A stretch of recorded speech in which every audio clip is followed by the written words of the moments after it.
Здравствуйте! Давайте сегодня на уроке башкирского языка мы с вами рассмотрим окончания, которые свидетельствуют о том, отвечают на вопрос «откуда?».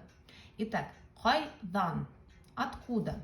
Существительное, если оно заканчивается на такой звук, то есть худ – слово, худдин – хунг – последний, үны – звук, да?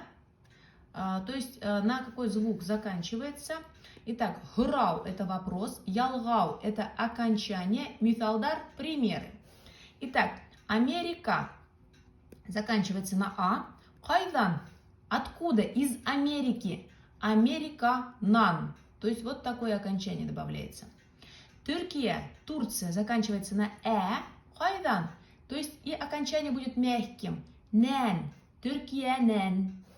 Пакистан заканчивается на букву Н. Хайдан – Пакистандан. Окончание такое же твердое. Дан. Неаполь – мягко, да? Хайдан – Неаполь – Ден. Окончание мягкое. Ден. Мыфыр – Хайдан. Мыфыр – Дан, когда заканчивается на букву Р. Ресей – Россия. Хайдан. Ресей – Вен. Мягкое окончание. Белорет. Хайдан.